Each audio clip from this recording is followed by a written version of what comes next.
입니다. 특별히 올해 2020년에는 이 종교 중독이라는 이슈에 대해서 저희가 관심을 가지고 집중적으로 알아보는 시간을 갖고 있습니다. 저희 개혁연대에 교회 문제 상담소라고 있습니다. 거기에 많은 분들이 교회 문제를 갖고 찾아오시는데 그분들 중에 이런 말씀 하고 계신 분들이 이런 말씀 하시는 분들이 계셨어요. 본인이 그동안 건강한 신앙을 갖고 있었다고 생각했는데 지금 와서 돌이켜보니 그것은 바로 종교 중독이었다라는 것이죠. 교회에 계속 매달려 있고 목사님 말씀을 하나님 말씀처럼 여기고 이 신앙과 종교를 구분하지 못하고 살아온 그 시간들이 너무 아쉽다는 말씀을 하셨습니다. 그래서 우리가 통상적으로 독실한 신자다 그리고 건강한 신자다라고 하는 것이 사실상 종교 중독 현상은 아닌가 싶은 생각이 들어서 이 부분을 좀 집중 조명해야겠다는 생각을 가지고 저희 단체가 집중 포럼을 3회 기획했고 오늘이 그 세 번째 시간입니다.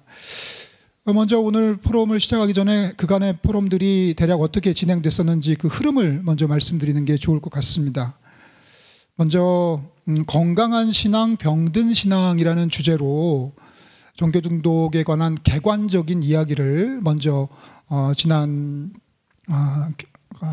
몇 월이죠? 2월인가? 예, 그때 시작을 했습니다. 그때 경희대학교 계시는 박성철 교수님 오셔서 종교 중독 현상에 대해서 이론적으로 전체적으로 학술적으로 개관해 주셨고요. 그리고 두 번째로는 종교 중독의 현실을 말한다 해서 기자님들 계시지 않습니까? 교계 기자뿐만 아니라 일반 종교 전문 기자님들을 모시고 이 교계 안팎에서 이 종교 중독 현상을 어떻게 관찰하고 있는가 하는 이야기를 들었습니다. 그리고 올해 특별히 이 전병옥 현상 때문에 이 한국 개신교회 문제가 큰 사회적인 이슈가 되는 바람에 이 종교 중독 현상이 사회적으로도 큰 악영향을 끼칠 수 있구나라는 것도 우리가 알아봤습니다. 그래서 그 사회적 의미를 비평하는 시간을 살펴보았고요. 오늘이 그 마지막 시간, 세 번째 시간이 되었습니다. 이제 우리는 대안을 말할 때가 되었습니다. 어떻게 하면 종교 중독에서 치유를 받을 수 있을까 하는 이야기를 말하는 시간을 마련했습니다. 먼저 우리는 짧은 사례를 살펴볼 것이고요. 그리고 일반 성도 입장에서 종교 중독에 대해서 한번 논의해보고 그 다음에 또 중요한 게 있죠. 목회자들이 종교 중독에 빠져 있는 경우가 상당히 많습니다. 어쩌면 그게 더 큰 이유겠지요. 그래서 목회자의 종교 중독에 대한 치유와 대안에 대해서도 살펴보겠습니다. 먼저 우리 종교 중독의 경험 사례를 좀 살펴보려고 합니다. 우리 명성교회 세습 관련하여서 많은 성도들이 정의로운 마음을 가지고 싸우고 계신데 그분 중 한 분이십니다. 우리 명성교회 정상화위원회에서 수고하시는 조병길 집사님 나오셔서 종교 중독과 명성교회라는 주제로 말씀해 주시겠습니다. 박수로 환영해 주시면 감사하겠습니다. 안녕하십니까. 명성교회 정상화위원회에서 활동하고 있는 조병길 집사입니다. 17년 11월 12일 날 김만하 목사 세습 사태가 발생하고 이제 곧 있으면 이제 만 3년이 돼 가는데요. 3년의 시간이 되게 빠른 것 같습니다. 예. 교계연하고도 같이 협동해서 한 시간이 되게 저한테는 되게 의미 있었고요. 오늘 발제문을 준비하면서 제가 종교 중독인 걸 깨달았습니다. 그전에는 그냥 특정되지 않았었는데 정리를 하다 보니까 예, 그럴 수 있다. 그러니까 중독이 무엇인지에 대해서 좀 살펴보면서 또 정의를 내려보기도 하고. 근데 뭐 요즘 워낙에 중독이라는 단어가 흔하기 때문에 예, 그렇게 하면서도 좀 반성도 하기도 했지만 그렇게 큰 거부감은 사실 없었습니다. 제가 이렇게 전문으로 말할 수 있는 그 스피처가 아니기 때문에 저는 그냥 좀 쭉 읽어 나가도록 하겠습니다. 예. 지금에서야 돌아보니 종교 중독이었던 거지 그 당시에는 몰랐습니다. 어떻게 그렇게 되었는지 과정을 먼저 말씀드려야 할 것 같은데 이 얘기가 아마도 명성교회에 다녔던 많은 사람들의 사연과 비슷할 수 있기 때문입니다. 명성교회에서 간증하는 사람들의 이야기를 들어보면 대략 다음과 같은 패턴입니다. 시련, 명성교회 등록, 극복, 축복. 간증도 그렇고 실제로 같이 친하게 지냈던 사람들 이야기를 들어보면 다들 한두 개씩의 시련은 가지고 있었습니다. 경제적인 어려움, 가족 간의 불화, 건강의 문제, 이러한 것들은 미래에 대한 불안으로 이어졌고 세상에서 방황하다가 명성교회에 등록해서 극복했다는 시나리오로 이어지곤 했습니다. 사실 저도 그 패턴에 속하는 사람입니다. 그래서 저는 이러한 도입부에 있어서 매우 친숙하고 그게 꼭 잘못이라는 생각은 없습니다. 교회의 중요한 역할 중에 하나가 이웃의 아픔을 감싸주고 어려움을 극복하는 데 신앙적인 뒷받침을 해주는 것도 있다고 생각하기 때문입니다. 그런데 문제는 그 다음인 것 같습니다. 이렇게 교회에 등록해서 어려움을 실제로 극복했거나 많이 나아졌다면 그 다음부터는 인과관계에 혼란이 오게 됩니다. 내가 열심히 해서 가족이 대신 희생해서 극복한 면이 분명히 있는데 모든 것이 교회의 덕이 됩니다. 교회에 와서 좋아졌기 때문에 이 모든 축복의 원인은 내가 명성교회에 나왔기 때문이다라는 것으로 흘러간다는 것입니다. 거기다 조금만 신앙생활이 약해지면 다시 회개할 수도 있다는 생각도 듭니다. 하지만 그 당시에는 이렇게 생각하는 것이 너무 자연스러웠습니다. 또 기복신앙이라는 게 잘 믿으면 잘 산다도 있지만 반대로 못 믿으면 못 산다도 되기 때문에 저처럼 이제 시련을 극복한 사람들에게는 못 믿으면 못 산다가 더 두려울 수 있습니다. 이게 지금 생각해 보니 그렇다는 거고 그 당시에는 매우 은혜로운 분위기입니다. 상황이 좋아지고 교회에 많은 사람들과 친해진 상태에서 극복 과정은 하나의 실증 사례가 되어서 인용되기도 하고 우쭐해지기도 합니다. 크고 멋진 건물, 그럴듯한 학벌을 가진 교육자들, 연예인들 적당히 다니고 연말이면 정치인들 꼬박꼬박 와서 허리 굽히고 주변엔 젊고 건강해 보이는 친구들이 많던 분위기에서 이 교회는 좋은 곳이다를 넘어서 나는 이제 이곳에 뼈를 묻겠다는 생각을 하게 됩니다. 여기에 설교가 한몫합니다. 교회를 떠나면 망한다. 교회 나와서 좀 잘 되더니 건강 나빠지고 사람 잃고 사업 망한 사람 억수로 많이 봤다. 다 망하고 다시 돌아와서 목사님 잘못했습니다. 살려주세요 한다. 라는 설교를 1년에 몇 번을 듣습니다. 교회가 커지면 외부로부터 공격이 심해진다. 여러분은 이제 교회를 지키는 군사다. 목숨 걸고 지켜야 한다. 이런 설교를 계속 듣다 보면 진짜 그렇게 됩니다. 만약 세습 사태가 터지지 않았다면 전 지금도 그냥 그런 명성교회 교인이었을 겁니다. 거기 있으면 정말 좋습니다. 불편한 게 없고 고민도 없습니다. 사회 문제에 시선을 두지도 않고 오직 나와 내 가족의 앞길만 생각했습니다. 명성교회 세습 사태는 저에게는 교회를 바라보는 새로운 시각을 갖게 했습니다. 잘못된 것들이 보이기 시작했습니다. 성경적이지 않은데 성경적인 것으로 포장된 게 아닌가 하는 생각이 들었습니다. 그런 고민을 꽤 길게 해오던 상황에서도 교회는 계속해서 그런 것은 의심이라면서 더 기도하고 교회에 더 열심히 나와야 한다는 말만 했습니다. 지금 생각해보면 설교의 배합이 참 신기하게도 이런 사람 저런 사람에 맞춰 항상 적절한 훈계의 내용이 잘 섞여 있었던 것 같습니다. 깊이 빠져있는 사람에게는 너 그거 지금 잘하는 거다. 살짝 의심하려는 사람에게는 자꾸 의심하는 거는 사탄의 꼬임이다. 완전히 돌아선 사람에게는 차라리 없는 게 낫다라는 식입니다. 내가 지금 하는 고민이 인간적으로나 신앙적으로 더 성숙해지기 위한 과정에 있는 것인지 아니면 설교의 내용처럼 사탄의 꼬임에 빠져서 안 좋은 쪽으로 흘러가는 것인지 고민하던 시절이 가장 힘든 시기였던 것 같습니다. 너무나 혼란스러웠고 쉽게 결론을 내리기 어렵습니다. 그때 확실하게 쐐기를 박아준 사건이 세습 사태였습니다. 이 교회는 정말 문제가 있는 곳이구나. 내가 고민하는 것 그 자체는 정말 필요한 것이고 잘하고 있다라는 생각을 하게 되었습니다. 조금씩 벗어나기 시작한 또 하나의 계기는 내가 교회에 대해 생각하는 것만큼 나는 교회에서 그다지 중요한 사람이 아니라는 것을 깨달았을 때입니다. 이것은 실망감으로 다가오기도 하고 시기 질투와 헷갈리기도 합니다. 하지만 내가 교회에 쏟는 시간과 열정에 비해서 교회에서 생각하는 나라는 존재는 물론 아무것도 아니라는 뜻은 절대 아니지만 그 정도까지는 아니라는 것을 점점 깨달았습니다. 왜 김삼환 목사는 김하나 목사에게 세습을 할까? 복잡해 보이지만 자기 아들이 제일이기 때문입니다. 교회에 헌신했던 교인들의 얼굴만 머리에 떠올려도 그럴 수 없습니다. 머슴 목회를 강조하던 분이 은퇴하면 좋은 사람에게 물려주고 시골 교회에서 새벽마다 종을 치겠다며 교인들의 눈물을 짜내던 분이 언젠가부터 아들 목사를 강단에 세우며 칭찬의 말을 늘어놓기 시작했습니다. 얼마 안 가 세습의 소문이 돌았고 설마 아니겠지 생각했던 저는 30년 가까이 다닌 교회의 예전 모습을 떠올리며 우리 교회가 우리 목사님이 그럴 리 없다고 애써 믿었습니다. 하지만 2017년 11월 12일 저녁 속았다는 것을 알았습니다. 중독의 뜻은 어딘가에 빠져서 정상적인 판단을 할 수 없다는 뜻이라고 합니다. 그럼 종교 중독이란 쉽게 말해서 교회에서 하는 말에 빠져서 정상적인 판단을 할 수 없는 상태 정도 될 것 같습니다. 세습 사태가 터지기 전까지의 제 상태는 교회 중독이 맞는 것 같습니다. 다만 저는 중독에서 빠져나올 수 있는 가능성을 좀 가지고 있었던 게 아닌가 싶습니다. 2017년 11월에 세습이 이루어졌으니까 딱 3년이 지났습니다. 3년 동안 저는 명성교회를 벗어나 근처의 건강한 교회를 다니고 있고 세습에 반대하며 힘겨운 싸움을 해나가는 훌륭한 분들을 만났습니다. 명성교회에서 보내던 시간과 비슷한 시간을 자기 개발에 썼고 명성교회에 내던 헌금과 비슷한 금액을 세습 반대와 어려운 이웃을 위해 쓰고 있습니다. 가족들도 각자의 취미 생활을 누리고 있고 교회를 나가든 안 나가든 나간다면 어디를 가든 그 시간에 어떤 취미를 즐기든 아무 상관하지 않습니다. 이러면 안 돼, 저렇게 해야 해라는 단정적 표현은 쓰지 않습니다. 이럴 수도 있고 저럴 수도 있는 거다. 책임만 본인이 지면 되는 거니 알아서 잘 하시라 정도가 저희 집에서 보통 쓰는 말이 되었습니다. 회사에서도 같이 일하는 사람들과 이런저런 이야기를 자유롭게 나누게 되었고 더 친하게 지내고 있습니다.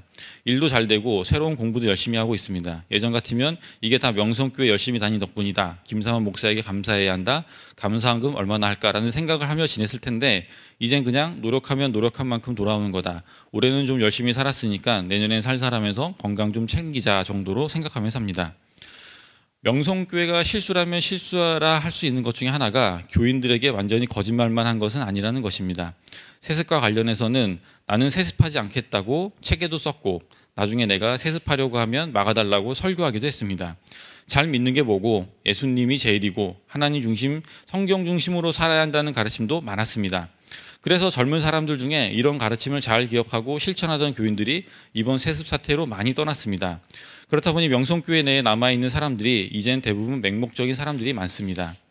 본인이 성경적으로 교회 생활을 하고 있는지 아니면 세습 목사를 지키는 소모품인지 분간하지 못하는 상태입니다. 좀 측은하긴 합니다만 그들도 그들 나름의 삶을 살고 있기 때문에 특별한 연민이나 생각은 없습니다.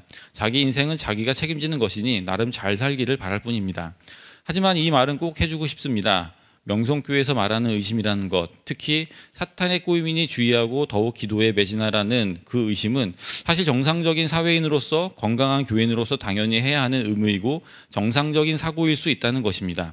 주변의 관계에 휘둘리지 말고 너무 한 사람의 말에 자신의 인생을 맡기지 말고 나의 생각과 나의 판단으로 내 인생을 살아가는 사람이 되었으면 좋겠다고 말해주고 싶습니다. 예, 이상입니다. 감사합니다.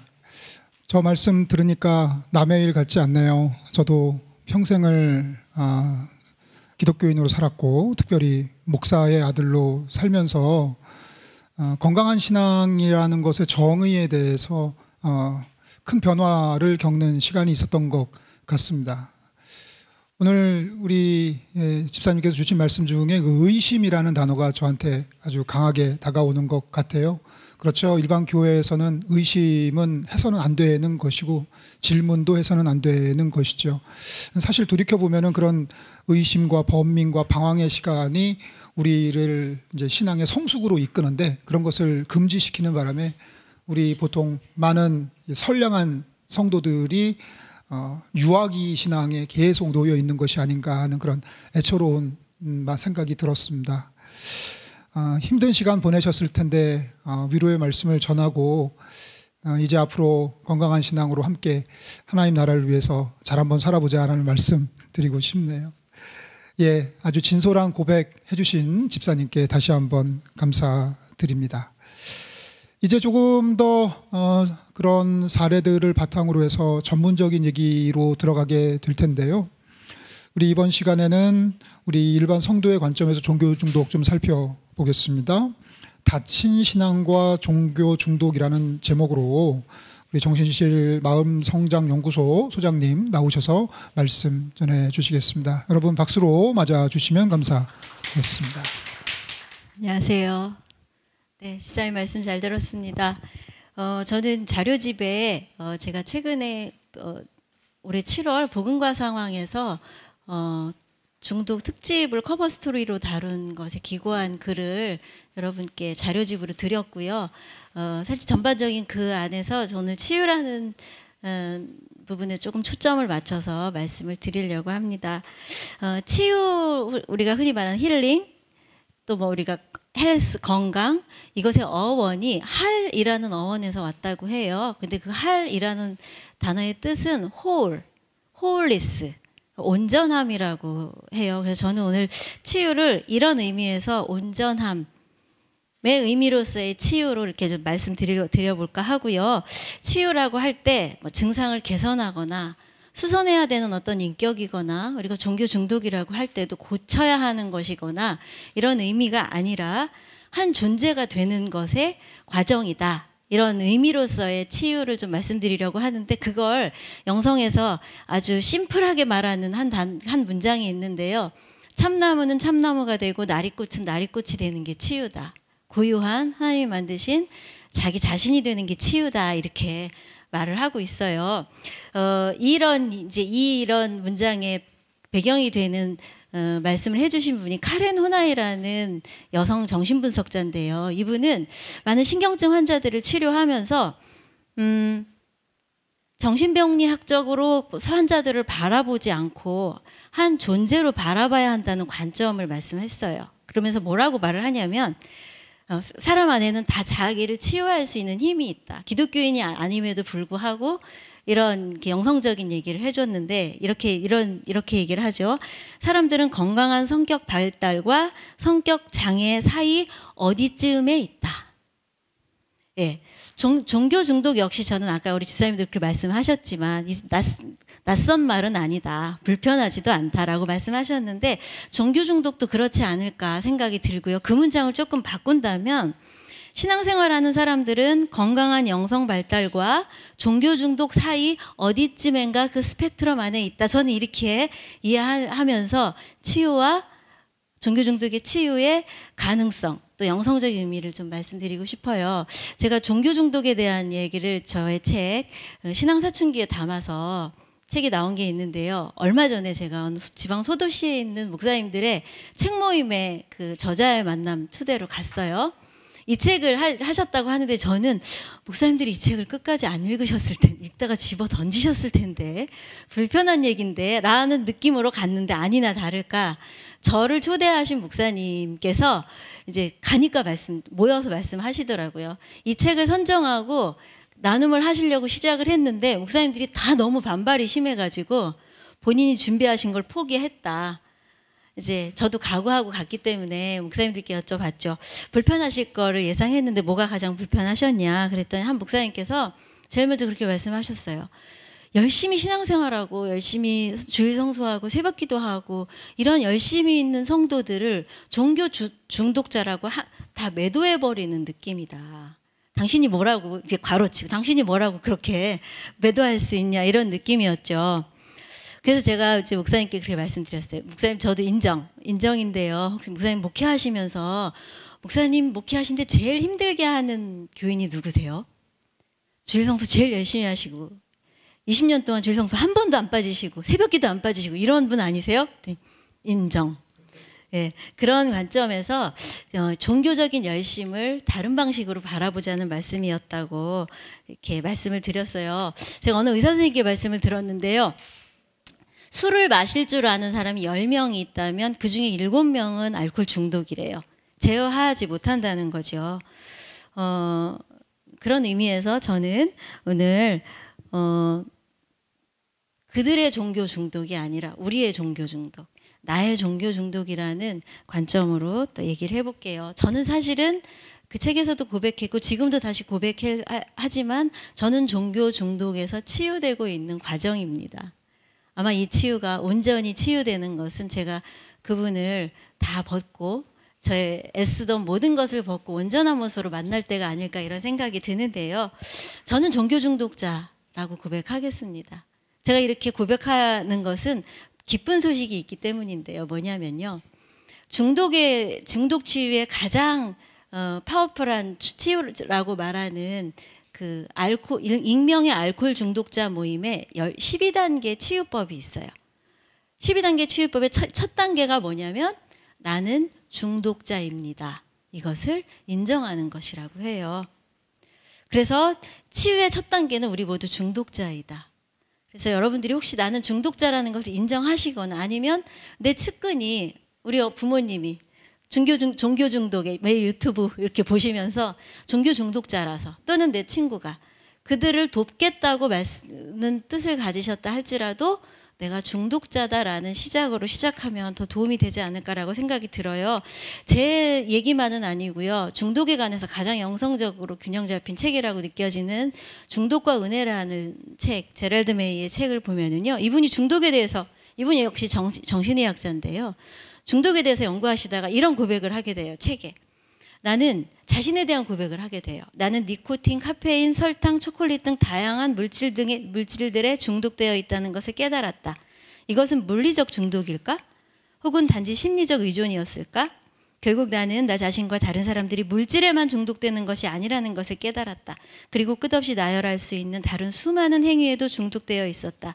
또한 모든 사람이 중독자이며 알코올이나 다른 약물에 대한 중독은 다른 중독들에 비해 그저 좀 더 비참하고 명백한 중독일 뿐이라는 것을 배웠다. 살아있다는 것은 중독되어 있다는 것이므로 우리는 은혜가 필요한 존재들이다. 이렇게 말씀을 하세요. 중독의 정의를 뭐 여러 가지로 하시지만 마테오 린 형제 치유 사역을 하시는 이분들은 뭐라고 중독을 정의하시냐면 우리 삶에서 오는 고통스러운 현실 또는 고통스러운 느낌들을 피하고 통제하기 위해서 사용하는 실체 또는 과정이다. 이해가 되시죠? 제가 자료집에는 그대로 있으니까. 그러니까 중독은 한마디로 말하면 자기 자신을, 진실한 자기 자신의 실존을 대면하지 않으려는 모든 행위다. 이렇게 얘기하거든요. 우리가 모두 중독자라고 했을 때 혹시 여러분들 뭐에 중독이 되어 있으세요? 네, 탄수화물, 밀가루. 예. 우리 모두 공이 중독되어 있는 것 중에 하나가 스마트폰, SNS. 분명히 방금 전에 그 확인한 그 SNS 뉴스피드 최신 화면인데 또 열어서 또 확인하고 또 열어서 또 확인하고 버스 안에서 잠시도 가만히 홀로 나와 대면하고 있는 시간이 힘겨워서 그런 것 같아요. 끊임없이 스마트폰을 꺼내는 것. 이런 것은 중독의 아주 중요한 목적은 자신과 대면하지 않는 것이다라고 하는데요. 우리가 종교 중독이라고 말할 때 여기에 어떤 딜레마가 있죠. 사실 종교는 우리의 현실의 고통을 해석하고 대처하는 것이 중요한 종교적인 기능이 아닌가요? 그렇죠. 우리가 어렵고 힘들고 팍팍한 이 삶, 코로나의 삶, 이런 삶을 살게 하는 것, 믿음으로 신앙으로 인내하게 되는 거죠. 하늘 소망을 가지고. 그래서 종교 중독과 종교적인 열정 또는 종교로 인해서 얻는 우리가 도움, 이것들의 이 믿음의 행동과 종교 중독의 행동을 구분하는 것이 무엇이 있을까? 마테오 린 형제는 이렇게 구분을 하고 있어요. 똑같은 종교적인 행위가 어떤 사람에게는 종교 중독 증세로 나타날 수 있고 어떤 사람에게는 믿음의 정상적인 발달 단계가 될 수 있다. 대체로 우리가 종교 중독 안에는 한 목회자가 있거든요. 의존하게 되는 한 목회자. 그런데 우리가 종교의 외적 권위, 한 목회자에게 의존하는 것은 종교 중독의 아주 일반적인 증상이기도 하지만 믿음의 발달 초기에 나타날 수 있는 전형적인 모습이죠. 우리가 한 목사님을 존경하면서 어떤 믿음의 선배를 존경하면서 우리는 믿음의 틀을 만들어 가잖아요. 어떤 더 높은 단계로 가기 위해서 그렇게 구조를 형성하는 데 도움을 주죠. 그것은 건강한 믿음의 발달의 단계라고 할 수 있죠. 그런데 만약 이 외적인 권위에 의존하는 것이 자기 자신, 자기 진실한 자기 자신을 회피하기 위한 수단이 된다면 그것은 종교 중독의 징조가 될 수 있다, 이렇게 말해요. 그러니까 말하자면 흔히 이제 이 교회 문제를 겪으신 교우들을 제가 많이 만나고 상담을 하고 이러면서 한 목회자에 의존하는 종교 중독 증세가 두드러지셨어요. 그리고 교회 사태를 겪으시면서 하고 깨달음이 오셨어요. 그렇게 하면서 그 다음 단계는 뭐냐면 이 목회자의 의존함으로 내가 대면하지 않으려고 했던 나의 현실의 고통, 아까 의심하고 부조리한 것에 대해서 의심하고 의구심을 갖고 때로는 냉소할 수도 있는 이럴 수 있는 것을 맨몸으로 성찰하면서 만나 가시는 것이 사실은 어떻게 보면 종교 중독의 치유라고 할 수 있는데, 어떤 경우에는 이런 사태를 겪으시고 종교 중독의 중독 행동에 대상만 바뀔 수가 있다는 거죠. 실제로 빌 윌슨이라는 아까 그 AA 익명의 알코올 중독자 모임을 창설한 빌 윌슨은 AA를 만들어서 그 어려운 알코올 중독에서 본인이 빠져나온 경험을 했지만 그 이후에 이분이 우울증과 니코틴 중독으로 다시 갔다고 해요. 그러니까 모든 중독은 다른 중독으로 그 대상을 바꿀 수 있다는 거죠. 흔히 한 목회자의 어떤 근본주의적인 신앙 그런 것에서 빠져나왔다. 그 다음 단계에서 어쩌면 아주 개혁적인 목사님, 개혁적인 운동, 이런 것에 다시 중독될 수도 있다는 거죠. 그것이 그대로 의존하는 것이 대체될 수 있다는 거죠. 그래서 이런 관점은 종교 중독을 영성적으로 이해하는 온전함으로 가는 것이 아니겠죠.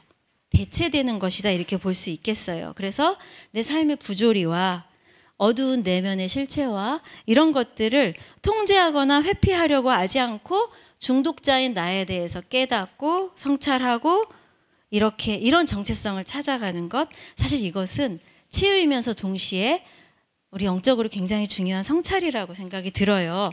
그래서 종교 중독의 치유는 영성적인 발달과 맞물려 있는데 이 대체되는 것에서 이 말씀을 드리고 저는 치유에 대해서 마무리하려고 하는데요. 스카펙은 영적인 발달 단계라는 것을 이분이 정리를 해서 가르쳤어요. 이분도 역시 정신의학자인 거 아시죠? 아직도 가야 할 게. 이분이 사실 기독교인이 아니었고요. 나이 40이 돼서 이런 연구들을 통해서 스스로 기독교인이 됐는데요. 영적 성장에 대해서 굉장히 관심이 많은 정신의학자인데 이분이 치료를 하는 동안 이상한 일을 경험했다고 해요. 뭐냐면 고통과 어려움에 처한 종교인이 찾아와서 치료를 다 끝냈어요. 치료를 끝낸 이후에 이 사람이 무신론자가 되거나 회의론자가 됐다는 거예요. 또는 고통에 처한 무신론자나 회의론자가 찾아와서 치유가 다 된 이후에 굉장히 신신 깊은 종교인이 되더라. 이거 뭐지? 하면서 이 스카펙은 영적 발달 단계가 있다, 사람들에게. 그것을 정리한 것이 4단계로, 원래 이제 제임스 파울러의 신앙 발달 단계를 정리해서 1단계는요, 혼란스럽고 반사회적인 단계예요. 믿음이 아직 시작되지 않았기 때문에 혼란스럽고요. 자기 외에 누구도 관심이 없고 자기중심적이고 유아적이기 때문에 반사회적인 단계라고 해요. 아까 목사님께서 유아적인 신앙 이렇게 말씀하셨는데 1단계는 그런 혼란스럽고 반사회적인 단계고 2단계는 형식적이고 제도적인 종교 단계다. 뭐냐면 대부분의 교인들이 여기에 속하는데요. 종교적인 형식에 집착하는 단계다. 그래서 제도적이고 형식적이라고 말하고요. 이때 하나님을 외적이고 초월적인 존재로 만나고 내주하시는 성령님에 대한, 현존하시는 하나님에 대한 이해는 거의 없다. 그래서 종교적인 열심을 가장 많이 보여주는 단계가 2단계다. 여기서 더 발달한 단계가 뭐냐면 특이하게도 회의적이고 개인적인 단계라고 해요. 더 이상 제도에 의존하지 않고요. 자율적인 인간이 되고자 하기 위해서 개인적이에요. 그런데 개인적이긴 한데 1단계의 반사회적인 단계하고는 달라요. 오히려 사회에 투신하고 더 많은 대의에 자신을 온전히 투신하기도 한다는 거죠. 과학적이고 이성적인 사고를 하면서 드디어 의심을 하기 할 수 있다는 거. 이게 3단계라고 해요. 그래서 우리가 혹시 저는 이 지점에서 좀 어려워하시는 분들을 많이 만나고 상담하곤 하는데요. 내가 예전처럼 이제는 예배에 대한 뜨거움도 없고 신앙에 대한 열정도 없고 기도도 예전만큼 안 한다. 내 믿음이 예전보다 못해졌다라고 생각하시는 분은 혹시 어쩌면 3단계로 비록 보여지는 종교적인 모습은 예전보다 못하지만 영성 발달로는 더 깊은 단계로 가실 수도 있다. 이렇게 저는 이해하시는 것이 필요하다고 생각하고요. 4단계는 신비적이고 공동체적인 단계예요. 가장 성숙한 단계로 이성적이지만 이성을 맹신하지 않아요. 모든 것을 의문을 품으면서 자기 자신에 대해서도 의문을 품고 알 수 없는 하나님에 대한 진정한 의미의 경외감과 겸손함이 생겨서 나와 타자, 나와 피조물 이런 것들이 모두 밀접하게 연결되어 있다는 공동체의식, 신비 이런 것으로 느낀다는 의미라는 거죠. 아마 종교 중독이라고 할 때는 2단계에 있으신 분들을 2단계에 고착되신 분들을 우리가 많이 만나게 될 것 같아요. 그렇다면 의문을 품고 새로운 단계로 가시는 분들은 어쩌면 종교 중독에 치유될 뿐만 아니라 영성적으로 더 깊은 단계로 가실 수 있다고 볼 수 있는 거죠. 그런데 우리가 착각하지 말아야 할 것이 있는데요. 이 단계들은 단순하게 적용될 수는 없다. 어떤 사람들은 이 단계 사이사이에 있을 수도 있고 대부분의 사람들은 이 사이를 왔다 갔다 한다. 가장 중요한 것은 내가 사실은 더 밑에 단계인데 위에 단계에 있다고 착각하는 것이 치명적이다. 이렇게 말을 해요. 외형적으로 종교적인 사람으로 보일 수 있지만 실제적으로는 믿음을 시작하지도 않은 아주 자기중심적인 유아 단계에 있을 수도 있고요. 내가 회의하고 냉소하고 이런다고 해서 3단계에 있는 것이 아니라 오히려 1단계처럼 반사회적인 단계일 수도 있는 거고요. 회의론자처럼 선망하지만 사실은 내가 2단계에 아직 2단계의 두려움 속에 있을 수도 있고요. 이것을 이제 각자가 겸손하게 성찰해야 하는 것이 아마 제가 처음 말씀드린 치유의 고유한 길이라는 생각이 들어요. 이제 중독 행동은 의존 행동이라고 하는데 특히 이제 지도자에 의존하는 것, 중독 행동은 제가 배부해드린 자료에 영적 학대를 통해서 종교 중독은 더 강화되지요. 그런데 각 단계에는 영적 학대를 유발하는 종교 지도자가 저는 있다고 생각이 들어요. 분명히 이 대상, 교우들을 또는 자신이 가르쳐야 할 사람들을 대상으로 자신의 욕망을 채우는 지도자가 분명히 있는데 2단계에서는 아마도 벌하시는 하나님. 내가 이렇게 하면 내게 복 주시지 않을 것 같은 하나님에 대한 두려움을 담보 삼아서 헌신과 헌금을 강요하는 지도자들이 있을 거고요. 3단계에서는 아마 개혁이라는 이름으로 아주 날카로운 비판과 이런 것들을 통해서 회의론자의 귀를 잡아당기지만 어쩌면 그 지도자 역시 자아도취와 이기심에 의한 그 더 밑에 단계에 있을 수도 있다. 또는 4단계처럼 삶과 신앙에 대해서 다 통달한 신비가를 자처하는 그런 지도자가 로서 사람들을 끌어모을 수도 있다는 거죠. 우리 개인 나의 신앙을 지켜가는 우리 한 사람 한 사람으로서는 이런 것들을 분별하는 것이 사실 우리 종교 중독의 치유의 과정에서 중요한 것 같아요. 알 수 없는 은총 한 가지는 영적 지도자가 어찌하든 어떤 동기를 가지고 하든 사실은 사람들의 신앙은 자라게 되어 있다는 것. 단계마다 사건이 있지만 우리가 그걸 일일이 다 변별할 수는 없죠. 거기에 에너지를 쓸 수는 없지만 내가 겸손하게 성찰하는 신앙인일 때는 나는 우리 신앙은 성장하게 되어 있다는 거. 그래서 여러분들이 이제 이런 단계를 들으시면 나는 몇 단계지? 좀 나은 단계네 이렇게 생각하시는데 리처드 로신부님이란 분은 내가 얼마나 성숙한 단계에 있는지를 가늠하는 리트머스가 하나 있다. 그건 뭐냐면 그 이전의 단계들을 존중하고 연민하는 거다. 무슨 뜻이냐면 내가 3단계에 됐다고 해서 회의적이고 얼마든지 의심할 수 있지만 그 이전 단계에 있는 사람들을 저급한 신앙이라거나 이렇게 내가 여전히 그런 태도라면 나는 사실은 3단계는 아니다. 그 이전 단계에 대한 연민과 존중이다. 그래서 이제 우리가 사실 이런 지점에 모두 있죠. 나 예전의 종교 중독의 모습이 싫기 때문에 지금 그러고 있는 사람들에 대해서 없이 혐오하게 되는 마음이 있지만 우리가 이제 한 발 한 발 나아가면서 그들에 대한 존중과 연민이 생길 때 아마 우리 치유도 더 건강하게 나아갈 거라는 생각이 들고요. 그런 의미에서 치유는 결론적으로 연결이다. 저는 이렇게 말씀드리고 싶어요. 고립이 악이다. 헬레나 웬 신부님은 이렇게 말씀하셨어요. 치유란 마귀가 의도한 고립 상태에서 내 고통을 끄집어내고 내 모든 고난이 종류 여하를 막론하고 온 인류와 나아가 모든 피조물과 함께 겪는 것임을 아는 데서 시작된다. 연결이 치유다. 왜냐하면 중독, 아까 빌 윌슨, 본인 자신이 알코올 중독자이면서 AA를 창시한 빌 윌슨은 자신이 처음으로 그 중독에 빠진 그 기억을 고립감을 느꼈을 때였다. 그리고 술을 마셨을 때 술이 주는 소속감이 나를 중독에 빠지게 했다 이렇게 말하거든요. 결국 저는 치유는 연결과 소속감이라고 생각해요. 그래서 나 자신과의 연결, 첫 번째로는 그 자신과의 연결은 뭐냐면 이전의 나와의 화해. 예전에 종교 중독에 빠져서 그랬던 나에 대해서 그런 나 자신에게도 연민, 그런 나 자신이 싫기도 하지만 그때 내 나름대로 열심히 해왔다. 그런 일들이 있어서 내가 지금 회개할 것이 있고 더 하나님께 나아간다. 나 자신과의 화해가 첫 번째 그 연결이 필요하고요. 타인과의 연결, 이건 굉장히 중요한 것 같아요. 많이들 읽으신 정혜신 박사의 당신이 옳다란 책에서 저는 굉장히 인상 깊게 읽은 내용이 있는데요. 세월호 특별법 서명을 받던 곳에서 이제 일군의 노인들이 오셔서 막 행패를 부리셨다고 해요. 그 끝난 후에 정혜신 박사가 그 소란을 일으킨 노인 한 분하고 얘기를 하게 됐는데 소란의 내용에 대해서 얘기하지 않고요. 고향이 어디세요? 하고 따뜻하게 얘기를 시작한 거죠. 자연스럽게 대화를 하면서 이 노인분께서 자신의 이야기를 하신 거예요. 먼저 세상을 떠나신 아내분에 대해서.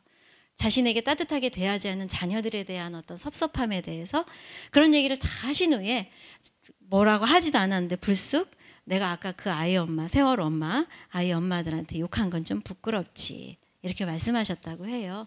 사실 저는 이제 여러분들 좀 그렇게 생각하시죠? 광화문에서 태극기 집회를 하시는 우리 부모님들 종교 중독에 아주 치명적으로 빠져든 분이라고 우리가 생각을 하게 되잖아요. 치유는 뭐냐면 연결인 거죠. 그분들의 존재에 주목하고 개인적으로 연결하고 연결되는 것이 치유지 그분들을 향해서 그 어떤 가르침도 사실 불가능하고요. 비난의 이런 소리들은 더욱더 치유와 멀어지게 되는 거죠. 궁극적으로는 타인과의 연결을 통해서 하나님과 다시 연결되는 것이 치유라고 생각이 들어요. 종교 중독에서 종교 릴리전에는 어원상 다시 묶는다라는 뜻이 있대요. 예, 우리의 종교가 우리가 붙들고 있는 종교가 온전해지려고 한다면 나의 일상의 고통, 실존의 어려움들을 분리시키지 않고 이것을 다시 묶어서 연결시키는 것, 이것이 종교 중독의 치유라고 저는 생각이 들고요.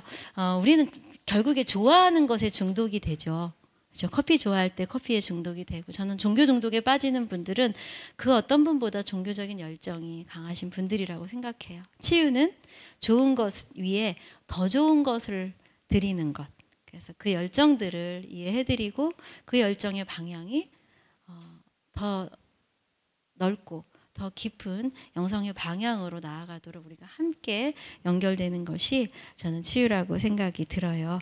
예, 스마트폰에서 눈을 떼고 잠시라도 혼자 머물러서 하나님의 현존에 함께 있는 것, 그러자고 하나님 오늘 이 순간마다 저는 초대하신다는 생각이 들고 그 초대에 귀 기울이는 순간순간이 저도 여러분도 되었으면 좋겠습니다. 감사합니다.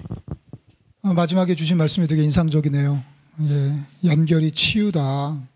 내 자신과 온전히 화해하고 그리고 내 주변의 이웃들과 연결되고 궁극적으로 우리 그리스도인들은 하나님과 온전히 연결되는 것.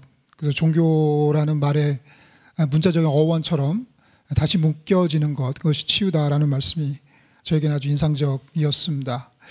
아까 말씀하실 때 종교 중독 현상에는 항상 어떤 영적 학대를 가하는 우리 종교 지도자들이 있기 마련이다라는 말씀을 주셨는데 진짜 그런 것 같아요. 저도 목사이지만 사실 이런 말씀 드려도 되나 모르겠는데 목사 입장에서는요 종교 중독자를 환영합니다. 예, 사실 통상적으로 목회다라는 말이 종교 중독자를 양성하는 과정을 우리가 목회라고 부르는 것일지도 모르겠다는 생각을 하면서 좀 고개가 숙여졌습니다. 그렇다면 진정한 목회는 무엇일까라는 그런 고민도 하게 됐고요. 이제는 목회자와 종교 중독에 대해서 이야기할 시간입니다. 어쩌면은 종교 중독에 빠져 있는 목사도 종교 중독을 양성하는 목사가 한국교회의 가장 큰 문제일지도 모르겠다는 생각을 합니다. 이 말씀 전해 주시기 위해서 우리 곽은진 교수님 오셨습니다. 아세안 합신학대학원에서 가르치고 계시고 현재 기독교윤리 실천운동의 상담센터 공동소장으로 계십니다. 정서치유연구소 섬기고 계십니다. 제목 상담적 관점에서 바라본 목회자와 중독 말씀해 주시겠습니다. 네, 반갑습니다. 참 무거운 주제를 제가 맡게 돼서 참 한 주간 참 마음이 좀 많이 불편했습니다. 개인적으로 저는 평신도입니다. 그리고 제가 좀 늦은 나이에 교정기를 좀 끼는 바람에 보시기에 조금 불편할 수 있는데 양해 부탁드립니다. 저는 조금 상담이라고 하는 주제에 입문했을 때 사실 중독에부터 시작을 한 케이스입니다. 그리고 이 주제를 제가 이렇게 여러분들 앞에서 이렇게 나누게 될 시간들이 올 수 있다라는 거에 대해서 생각을 못 해봤는데 참 이 시간이 감사하기도 하면서도 무척 떨리기도 하고 두렵기도 하고 참 만감이 교차하는 그런 시간들이고 이 주제가 굉장히 중요한 주제이기 때문에 제가 강의나 개인적인 세미나에서 참 많이 강조를 했었던 부분이기도 합니다. 자, 저는 제가 강의 안에 많은 부분들을 기록을 이렇게 강의 안에 드렸기 때문에 그 부분에 대해서 조금 보시면 될 것 같고요. 제가 거기에 스스로 해볼 수 있는 자가 질문에 대해서 적어놨습니다. 자가 질문에 26개인가요? 제가 적어놓은 거는 뭐 여기에 있는 이 두 가지, 크게는 이 두 가지 질문입니다. 당신이 하고 있는 이 일과 자신에 대해서 알고 또 알아가고 있는가? 두 번째는 당신 자신을 돌보고 있는가? 26개의 질문이 단순하게 요약된다면 이 두 가지에 대한 질문입니다. 저는 사례를 좀 중심으로 제가 경험한 거, 이걸 중독이다라고 볼 수 있느냐? 그게 아니라 목회자의 특성에 대해서 제 경험을 조금 나누고 싶습니다. 제가 기독교 학교에 있고 또 기독교 상담자로 활동을 하고 있다 보니까 목회자들 세미나나 목회자들이 있는 곳에 강의를 좀 자주 가게 됩니다. 이제 그런 경우에 만나 뵙거나 제가 지금까지 하나님께서 기도를 열심히 하는 그런 은사자들 밑에 참 오랫동안 많이 있었던 경험들도 있습니다. 근데 제가 이제 사례들을 좀 나눠 볼 때 여러분들은 어떠신지 한번 생각을 한번 해봐 주셨으면 좋겠습니다. 제가 청년부 사역을 하셨던 목사님인데 정말 아침부터 저녁까지 철야 기도와 학생들을 데리고 청년부 사역을 하셨던 목사님이세요. 엄청나게 부임을 하시고 부흥을 하셨어요. 청년부 학생 수들이 어마어마하게 일어났습니다. 그래서 제가 어느 날 그 목사님에게 그랬어요. 목사님, 좀 몸을 좀 돌보셔야 될 것 같아요. 눈이 빨개가지고 충혈이 돼서 매일같이 막 기분이 들떠서 막 다니시는 거예요. 근데 제가 이제 친하니까 목사님, 몸을 좀 돌보시는 게 좋겠습니다. 잠은 몇 시간이나 주무세요? 뭐 시간 자는 시간이 어디냐, 아깝게 기도해야지. 그러면서 아주 신이 났어요. 왜냐하면 열심히 하니까 청년들은 늘어나죠. 근데 제 눈엔 목사님, 제가 외람되지만 제 눈엔 저는 중독을 지금 하고 있는 사람이다 보니 목사님 그거를 그냥 웃으면서 얘기했어요. 일중독자에게라고 합니다. 마치 제게는 그 모습이 보여요. 몸 돌보셔야 되겠습니다. 근데 이분은 이제 그걸 웃으면서 받아주셨죠. 감사하게도. 막 뭐 어디 목회자의 그 열심과 신앙을 일중독에다가 표현을 하지 않으시고 받아주셨어요. 근데 이분은 학위가요. 공부를 하는 학위가 수도 없이 많습니다. 아침부터 저녁까지 학생들과 함께 청년들과 함께 수도 없는 모임을 갖고 스터디를 하고 기도 모임을 갖고 외부를 나가세요. 그리고 나중에 이분이 결국은 그 청년과 문제가 일으켜져서 목사직을 내려놓으셔야 됐어요. 자, 정말 열성적으로 자신을 혹사시키면서 열심히 하는 그 기도와 모임, 스터디, 성경 공부와 자신을 공부하겠다라는 학교에 가서 열심히 뭐 MDB부터 시작을 해서 THM 물론이고 그 박사학위까지 그리고 신학교의 교수까지 강의까지 하는 이 모든 과정들이 일중독이라고 보기 어렵습니다. 그러나 거기에 내가 있느냐는 거죠. 그 경계가 참 애매하다는 거예요. 정말 거룩한 생활을 하는 것과 내 감정을 무감각하게 만드는 것 사이에 어떤 의미가 있을까? 오직 말씀, 뭐 맨 끝에 나와 있는 말씀 위주도 있지만 어느 목사님이 그러셨어요. 자기 아버님을 구원시키는데 아버님이 너무 말씀을 안 들으세요. 그래서 자기가 기도했다는 거예요. 차라리 저희 아버님이 암이 걸려서 구원을 이루는 것이 좋겠습니다. 근데 정말 저희 아버님이 암에 걸리셔서 지금 임종을 앞두고 있습니다. 이 말을 하셨어요. 그 목사님이 저에게. 그래서 저는 너무 어이가 없었어요. 그렇지만 목사님인데 언감생심은 어떻게 그러셨냐고. 그러면서 이 목사님이 하루의 일과 오직 말씀과 이성에 초점을 두고 큐티에 입각해서 자기의 생활을 하루 종일 하는 것들이죠. 목회자로서의 모습. 그럼 나의 감각적인 거, 나의 지각적인 거, 나의 정서적인 것들은 어디에 있느냐는 거예요. 아버지와의 관계는 어디에 있느냐는 거죠. 연민이라든지 긍휼이라든지 이런 감정이 차단된 상황에서 긍휼의 감정을 느낄 수는 없습니다. 분노를 못 느끼는 사람이 긍휼을 느낄 수 없다는 얘기예요. 감정의 뿌리는 같습니다. 사랑을 느끼고 싶은 사람이 미움도 느낄 수 있는 거고요. 감정은 근본적으로 같은 뿌리에서 나오지 내가 긍정적인 건 느끼고 부정적인 건 안 느끼는 이런 건 아니라는 거예요. 정말 거룩한 것과 감정을 차단해서 이성적인 것과의 경계가 어디에 있겠는가. 그 다음에 어느 목사님이 우연히 제가 하고 있는 강의에 오셔서 검사지를 시행을 했어요. 근데 어느 한 소척도가 0점이 나왔어요. 저는 처음 봤어요. 그 척도가 0점이 나온 걸.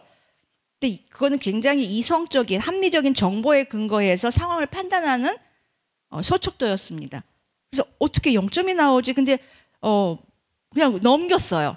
근데 나중에 이분이 그 교회의 그 부서의 부장 권사님하고 너무 밀접한 의존 관계가 있었던 거예요. 근데 그것이 뭐 경계를 넘거나 이런 게 아니었기 때문에 이 관계 중독인 거죠. 나중에 어마어마한 문제가 생겼었습니다. 정말 우리는 헌신적이고 돌보고 남의 아픔을 내 아픔처럼 해주고 남의 일처럼 보지 않잖아요. 그들이 없으면 우리 걸 채워주기도 하고 정말 많은 것들을 공유하고 헌신하고 나누고 내 것도 없지만 더 그 작은 것도 또 쪼개서 돌봐주는 것이 크리스찬의 모습이라고 저희는 알고 있습니다. 그 경계가 어디까지냐는 거죠.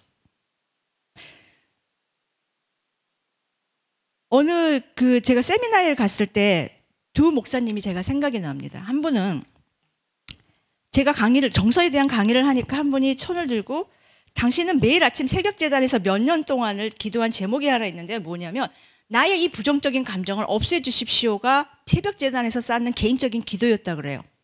근데 제가 강의를 하는 걸 보시더니 자기가 구원의 말씀을 들은 것 같다. 왜냐하면 제가 그런 얘기를 했거든요. 감정이라는 건 중립이다. 선악이 아니다. 다만 이 감정이 어떻게 표출되고 어떻게 반응으로 행동화되느냐가 선악이 구분될 수는 있겠지만 감정 자체는 선악이 아닙니다. 하나님이 우리에게 주신 속성 중에 하나일 뿐입니다. 이 말이 당신을 굉장히 자유롭게 하셨던 거예요. 근데 자기 안에 부정적인 감정이 있다는 것 자체가 목회자로서 맞지 않다라고 생각했던 거죠. 그런데 어느 옆에 분이 또 이런 얘기를 하세요. 아드님과의 관계가 어렵다라는 얘기를 하세요. 그래서 제가 팁을 드렸어요. 그랬더니 어떤 목사님이 강사님 그래도 여기가 다 목회자들인데 성경 말씀을 가지고 하셔야지 그 성경도 아닌 걸 가지고 그렇게 얘기를 하시면 어떻게 됩니까? 이렇게 저한테 손을 들고 말씀하셨어요. 기꺼이 of course. 당연하죠. 저희는 말씀보다 더 위에 있는 이론이나 논리는 없습니다. 시편에 한번 예를 들어볼까요? 제가 성경 말씀을 가지고 얘기를 해달라고 해서 했습니다. 그렇지만 한 가지 성경은 우리가 나아가야 할 방향, 우리의 결과론적인 모습, 우리가 뭘 해야 되는지 하나님의 디테일한 부분들은 없어요. 방향과 결과론적인 건 있습니다. 우리가 어디로 가야 되는지, 어디를 봐야 하는지. 그렇지만 과정은 다를 수 있어요. 왜? 우리가 다 다른데 똑같을 수 없잖아요. 그리고 심리학도 하나님이 주신 일반 계시론적 관점에서 보면 인간에 대한 연구이기 때문에 결코 예외될 수 없습니다. 시편으로 가지고 제가 얘기를 쫙 해드렸어요. 다윗의 프로세싱을.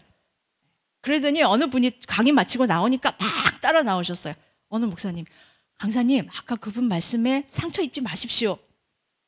제가 본 강의 중에 가장 훌륭했습니다. 또 그분은 저가 혹시 공격당하는 거를 또 못 보고 있었던 거예요. 그래서 저는 웃고 나왔습니다. 괜찮다고, 개의치 않는다고. 이게 다 목회자분들의 모습이셨어요. 어느 쪽도 건강한 건 아니셨어요. 제 눈에는. 자, 이게 사실은 우리 목회자분들이 사람에게서 보여지는 이거와 같은 이야기 수도 없이 많이 할 수 있습니다.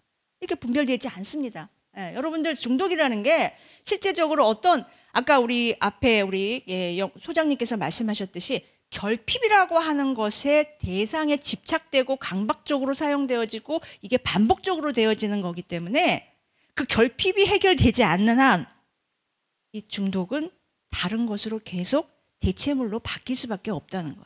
본질적으로.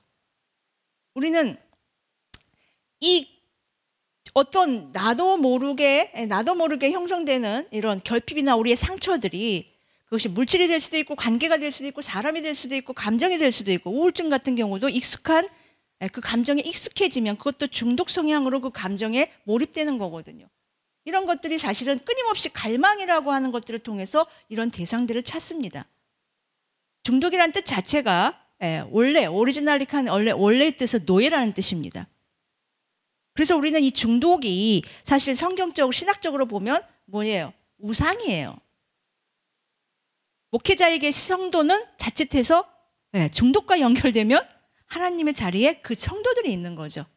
우상입니다. 그래서 모든 중독은 물질 중독이에요. 왜? 도파민이라든지 또 뭐가 있죠? 아드레날린이라든지 세로토닌이라든지 모든 뇌물질에 뇌화학물질에 신경 전달 물질에 도달해 있습니다. 그 물질이 나왔을 때 우리는 카타르시스라는 걸 느껴요.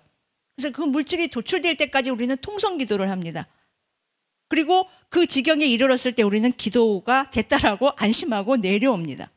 그래서 모든 중독은 물질 중독이고 프로세싱이에요. 과정 중독, 행위가 따라가죠. 하나님 앞에 처음 들어가서부터 고백을 하고 회개를 하고 그러면서 점점 그 모든 것들이 다 과정이 있습니다. 그래서 모든 중독은 물질과 과정 중독, 행위에 들어가 있는 거예요. 자, 왜 중독이라는 게 이렇게 힘든 거냐? 사실 목회자분들 보면 정말 친밀감, 영성을 얘기할 때 우리는 굉장히 친밀감을 얘기하죠. 하나님과의 관계성을 얘기합니다. 그렇지만 정말 목회자분들이 친밀감을 경험하느냐? 성도들 무서워서 친밀감 느끼지 못합니다. 헌신은 할 수 있어도 무서워서 가까이 못해요. 정말 진정한 친밀감 두렵습니다. 이 성도가 나에게 나중에 어떻게 될지 모르기 때문에. 그리고 목회자들이 제일 힘들어하는 게 실패자로 비춰지는 거. 우리 안에는 참 많은 상처들이 있습니다. 상처받은 아이가 있어요. 이것들을 이 상처받은 아이들이 자기의 모습을 감추기 위해서 하는 이런 것들이 있어요. 이게 바로 우리가 흔히 얘기하는 종교적으로 가오면 믿음과 헌신. 이것들인 거예요. 나의 모습은 아니에요. 완벽주의로 바꿔진 거예요. 이 결핍은 그대로 존재합니다.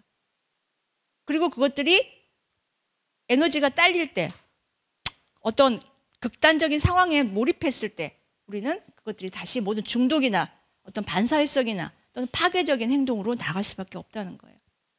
이런 것들이 이런 시스템들이 사실은 있습니다. 목회자가 그래서 긍정적인 이유가 목회자가 왜 되려고 하는가? 긍정적인 이유도 있겠지만 우리가 들여봐야 되는 것이 나의 결핍을 채우려고 하는 것들이죠. 다 강의 안에 있습니다. 우월하다는 의식이라든지 미해결된 문제가 있는데 그거를 목회로 전환하려고 합니다. 우리 어렸을 적에 보면 사회적으로 어떤 세상의 어떤 위치에 있지 못할 때 신학해야 된다. 목회해야 된다. 이런 얘기 참 많이 들었던 것 같아요. 그리고 불행한 사람을 도와주면서 나의 존재 가치를 확인하는 거예요. 이런 것들이 실제적으로 우리가 목회자가 됨으로써 자기의 진짜 문제를 보지 못하게 만드는 출구가 될 수 있다는 거예요. 목회자의 위치에 있으면서. 자, 이런 거죠. 완벽한 사람이 되고자 하는 자기 욕구를 이걸 통해서 채우는 겁니다. 이런 것들이 굉장히 중요한 요소고요. 그래서 모든 중독은 심리적인 의존을 포함하고 있습니다. 자, 저는 여기서 얘기하고 싶은 가장 핵심적인 제가 지금 몇 분까지 하는 거죠? 아까 제가 시간을 본다는 걸 깜빡 놓쳤네요. 10분까지 하면 됩니까? 네. 자, 중독이라고 하는 패러다임에 있어서 가장 밑바닥에 뭐가 이들을 움직이는가? 인간을 움직이는 건 이성이 아니고 이모션입니다. 감정이 인간을 움직입니다. move out이라는 뜻이 있죠. 인간의 에너지를 형성하는 거, 그게 감정입니다. 자, 실제적으로 하나님이 우리에게 주신 감정은 하나님의 속성이에요. 원래 이 하나님이 우리에게 감정을 주신 이유는 시그널이에요. 하나님을 인식하라고 주신 시그널이에요. 그래서 하나님이 우리에게 마음을 다하여 성령께서 우리에게 뜨거운 감정의 불로 우리를 보게 하시고 깨닫게 하시고 느끼게 하시고 이런 통로들을 열어두셨습니다. 하나님을 인지하라고. 기쁜 일이 있으면 하나님께 감사하고 불안한 일이 있으면 하나님께 기도하라는 시그널을 주셨는데 타락한 정서들은 오히려 하나님으로부터 이 감정을 통해서 멀어지게 만들었다는 거예요. 그래서 감정적이 된다라는 건 기독교 안에서 굉장히 부정적 개념입니다. 그래서 자꾸 정서를 차단시키게 만들어요. 듣지 않게, 느끼지 않게. 네. 실제적으로 오히려 이 정서적 무감각이라고 하는 것이 신앙생활에 어떤 도움을 줄 수 있을 것인가? 정말 하나님과의 관계의 친밀함이라고 하는 건 친밀감을 토대로 하는 건데 정말 우리가 친밀감을 느낄 수 있을 것인가? 정서적 무감각을 통해서. 사실 하나님께서 우리에게 정서를 통해서 소통하신다면 사단도 그것을 통해서 소통합니다. 정서적으로 민감하지 않다는 것은 굉장히 중요한 문제가 될 수 있다는 거예요. 그래서 이 무감각하거나 아니면 굉장히 감정에 몰입되거나 양극단적인 것들을 우리가 모습을 보게 됩니다. 자, 왜 이게 그렇게 중요하냐? 인간의 모든 자기 스토리를 뭐가 갖고 있느냐면 이 몸이 갖고 있습니다. 나의 모든 지각, 감각, 이것이 몸에서 일어납니다. 내가 수정되는 그 순간부터 나의 모든 히스토리를 알고 있는 게 우리의 몸이에요. 근데 여러분들이 내가 어떻게 느끼는지, 내 이야기의 정보를 모두 갖고 있는, 내가 나를 어떻게 다루고 있는지, 이런 모든 감정의 잔재물들이 저장된 곳이 몸입니다. 그래서 알아차림을 가장 먼저 호소하는 게 몸이에요. 그런데 이 감정의 에너지를 갖고 있는 이런 그 몸을 목회자나 크리스찬들이 어떻게 다루고 있는지 한번 잘 보세요. 실제적으로 나를 지각할 수 있는 거, 나를 인식할 수 있는 거. 그래서 뭐가 있어요? 감정을 지각해내지 못하기 때문에 신체화 증상들이 있는 거예요. 여기저기 아픈 거예요. 실제적으로 이 의미는 여러분들이 목회자가 잘 인식하셔야 될 부분이에요. 하나님은 목회자를 통해서 말씀하실 때 목회자의 지정의를 통해서 통과해서 필터링을 통해서 전달이 됩니다. 목회자가 그냥 전달하는 게 아니란 말이에요. 목회자의 지정의를 통해서 육체와 정신, 육체와 감정, 생각을 통해서 이게 필터링을 통해서 흘러간다는 얘기예요. 실질적으로 이런 모든 지각을, 하나님은 지각을 사용하십니다. 그리고 그거를 분별해낼 수 있는 감정을 사용하세요. 분별이 여러분들 이성이신 줄 아셨죠? 사실 프로세싱을 해보면 이성은 판단의 능력이지 분별의 능력은 아닙니다. 지금 감정에 대한 주제는 아니니까. 자, 여기에 실제적으로 육체가 감정과 함께 플러스되면서 지정의를 통해서 목사님의 지정의를 통해서 성도에게 흘러가는 거예요. 목사님의 왜곡된 의식, 왜곡된 감정, 왜곡된 판단, 또 돌보지 않는 무감각한 신체와 자, 이것들이 성도들에게 어떻게 흘러갈 수 있겠느냐. 이건 굉장히 중요한 이슈가 될 수 있습니다. 여러분의 정말 기도응답 굉장히 중요하죠. 하나님의 말씀은 A라고 하는 건데 당위예요. 하나님은 뭐라고 기뻐하라고 했는데 나 저 사람을 보면서 기뻐할 수가 없어. 마음은 불편해요. 근데 이거는 내가 원하는 거라서 나 이거 하면 좋겠는데 하나님은 그거 하지 말라고 그랬어. 자, 우리의 생각과 느낌이 하나가 됐을 때 우리는 사실 한 마음이라고 얘기합니다. 그런데 나의 감정도 나의 생각도 거기에 결핍이나 부정적인 거, 회복되지 못한 거, 자기 자신도 인식하지 못하는 것들, 이런 것들이 되어 있다면 사실 기도 응답은 끊임없이 반복될 수밖에 없고 그 자리는 어떤 영적인 파워가 있는 분의 말을 따를 수밖에 없는 거예요. 우리가 왜 우리의 내면을 들여다봐야 되느냐, 왜 나의 생각과 느낌들을 민감하게 들여다봐야 되느냐, 이건 하나님의 통로이기 때문에 그렇습니다. 목회자는 더더욱 그 통로를 통해서 성도에게 흘러가기 때문에 그렇습니다. 저는 이 얘기를 꼭 여러분들에게 해드리고 싶습니다. 겟세마네의 예수님은 가장 인간적인 모습을 보여주셨어요. 내가 가서 십자가 지겠습니다 하지 않았어요. 어떻게 했어요? 내가 괴로워, 심히 죽겠나이다, 땀이 피처럼 흘러나올 만큼 십자가 지기 두려웠어요. 그런데 오늘날 우리의 성도들이나 목회자님들은 당연히 그걸 해야 된다라고 생각하세요. 아니에요.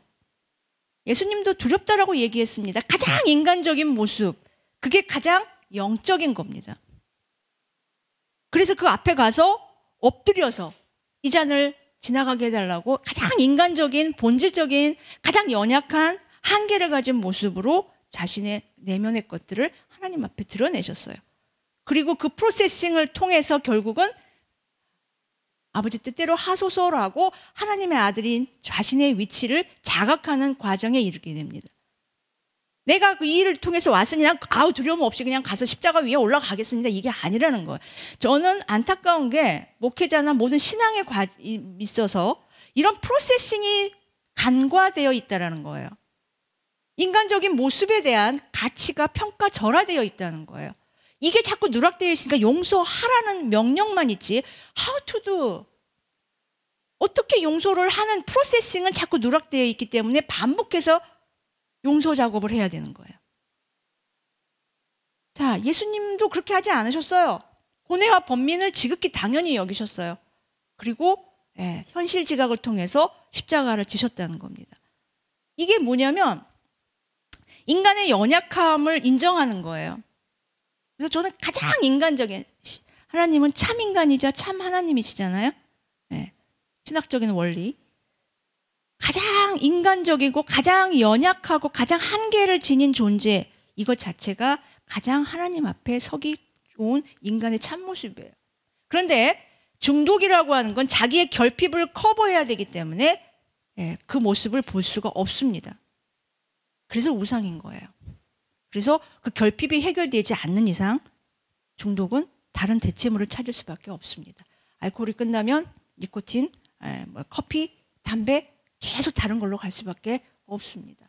여러분들, 하나님은 우리의 말씀, 하나님의 귀에 마음과 목숨을 다하여 우리의 말씀을, 우리의 마음을 듣습니다.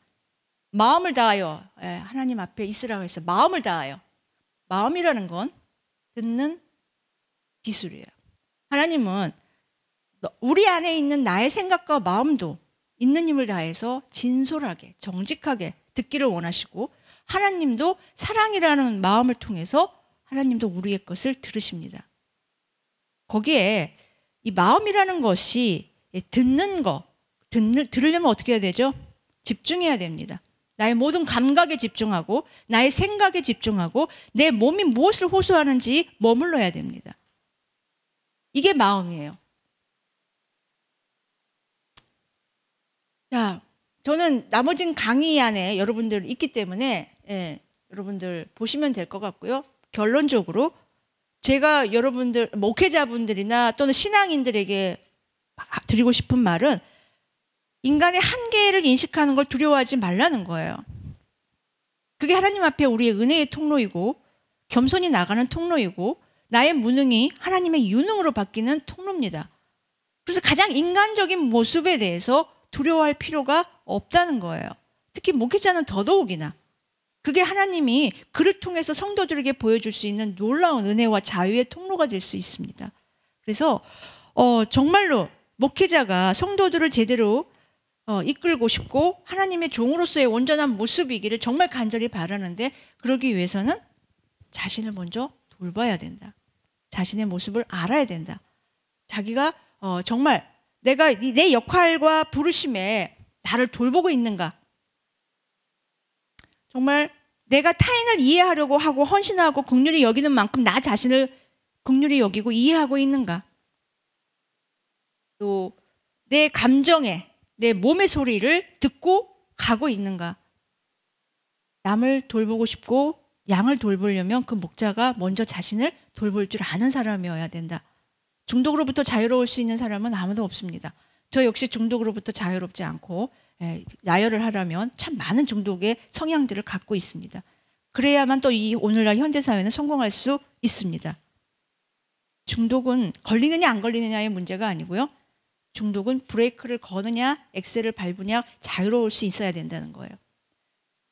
여러분들 마치면서 가장 인간적인 연약함이 가장 영적인 통로가 될 수 있다는 거, 이 중독이라는 것으로부터 자유로울 수 없다라는 사실 앞에 우리가 어떤 태도로 하나님 앞에 있어야 되는지 좀 들여다볼 수 있는 이 강해안이 계기가 됐으면 좋겠습니다. 여기서 마치겠습니다. 감사합니다. 그래서 목회자와 중독 이야기 하시는데 되게 많이 찔리더라고요. 예, 저는 어디에 중독돼 있나 생각해 보니까 저도 일정 정도 종교 중독인 것 같고 뭐 아까 스마트폰 얘기하실 때마다 뜨끔뜨끔 했고 그랬습니다. 귀한 말씀 전해주셔서 감사합니다. 이제 오늘 발표해 주신 세 번의 패널들과 함께 대화하는 시간을 가져보려고 합니다. 먼저 사회자인 제가 말씀 들으면서 떠올려 본 질문들을 먼저 나눈 다음에 지금 질문들 많이 올려주셨습니다. 그 질문들도 함께 살펴보겠습니다. 먼저 우리 첫 번째로 말씀해 주신 조병길 집사님께 여쭤보고 싶습니다. 아까 말씀하실 때 이런 말씀하셨어요. 2017년 11월 12일 저녁에 속았다는 걸 깨달았다는 말씀을 하셨어요.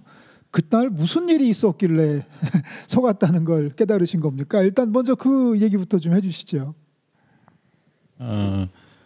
그 아까도 이제 말씀을 드렸지만 그 김하나 목사가 이제 저희는 대학부 선배였으니까 저희 친구들끼리 그냥 하나영 했었습니다. 호칭은 그냥 하나영이라고 할게요. 하나영이 이제 담임이 된다더라, 당회장이 된다더라 그런 소문이 이제 많이 돌았었는데 저는 지금과 달리 그때는 상당히 지금 생각해보면 좀 골수적인 그런 성격이었습니다. 아니다. 그러니까 짐작은 좀 했지만 아니길 바라는 희망과 좀 섞여서 아니다라고 이제 얘기를 계속 했었고 우연인지 모르겠는데 그 전주가 아마 제 기억으로는 추석 연휴인가 그랬었어요. 그래서 저희 이제 누나들이 지방에서 올라와서 매형들이랑 올라오고 그래가지고 예배 드릴 데가 없어가지고 명성교회를 안 가고 새노래 명성교회를 갔었습니다. 그러니까 저희 집이 그 근처거든요, 하남시. 그래서 가서 이제 했는데 이제 김하나 목사가 이제 설교하는 것도 봤고, 근데 그때 소문이 이미 파다하던 때였고요. 그리고 세습을 하던 그날도 주일 낮 예배도 일부러 그날 거기 갔었어요. 그때는 이제 그날 일부러 갔었습니다. 그래서 아니길 바라는 마음으로 갔었죠. 근데 1절 세습과 관련된 얘기를 하지 않았어요. 만약에 이제 한다 그러면 새노래 명성교회 교인들한테 미안하다는 말도 좀 해야 될 것 같고 그런 메시지가 좀 있을지 않을까 해서 이제 궁금해서 갔었는데 전혀 이제 그런 얘기가 없었습니다. 그래서 좀 낯설다, 이상하다. 근데 할 것 같은데 왜 저러지? 오늘 벌써 세습한다는 어떤 그 순서지 나온 상태였기 때문에 그래서 그냥 묵묵히 지켜보고 이제 있었고 세습은 할 것 같았으니까 하나영이 그래도 좀 조금 미안한 말도 좀 하고 좀 그럴 줄 알았는데 그냥 이렇게 해버리더라고요. 했는데 그때 장신대 전도사님 한 분이 이제 이 세습은 안 됩니다라는 크게 이제 소리를 외치면서 막 이렇게 끌려 나가고 폭행당하고 하는 거를 거기 이제 예배에 참석했던 친구가 카톡으로 얘기해 준 걸 보고 알았어요. 상당히 그때 좀 창피했어요. 너무 창피하고 명성교회 교인이 아니었다는 게 창피했습니다. 그게. 그래서 저는 제가 나서진 못했지만 그래도 명성교회 교인 중에 누구 하나가 좀 그렇게 좀 반발로 좀 하고 목소리 좀 내고 좀 멋있게 좀 했으면 좋겠다 싶었는데 그렇게 했다는 소문이 돌길래 저는 교인인 줄 알았거든요. 근데 알고 봤더니 장신대 신학생인 거예요. 그때 좀 자존심을 좀 상처를 좀 받았습니다. 그래서 문제가 있다 이거는 생각이 들었고 얘기가 좀 한쪽으로 했지만 하여간 안 했으면 좋겠다라는 기대와 그다음에 안 할 거라는 또 약간의 그런 반 정도가 좀 섞여 있었던 거죠. 근데 그것도 있었고 또 하나는 너무 그 과정이나 그런 과정 실제 할 때 하더라도 어떤 미안한 감정, 미안한 표현, 그다음에 수습하는 모습, 그다음 과거 자기가 한 발언에 대한 책임지는 모습이 너무 없었어요. 그거에 또 한 번 좀 실망했고 좀 분노했었습니다.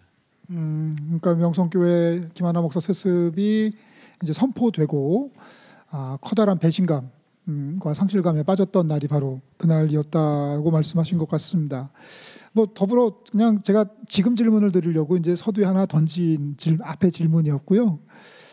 이미 과거 영성교회에 있었을 때의 삶과 그 이후의 삶에 대해서 쭉 담담하게 서술해 주셨는데 결정적인 차이가 뭘까요? 소위 내가 과거에 종교 중독이었구나라는 걸 깨닫고 뭐 우리 교수님들 말씀하신 것처럼 아마 서서히 변화되는 과정이실 것 같은데 가장 결정적인 차이는 뭘까요? 종교 중독과 거기서 벗어나려는 나의 모습과의 결정적인 차이.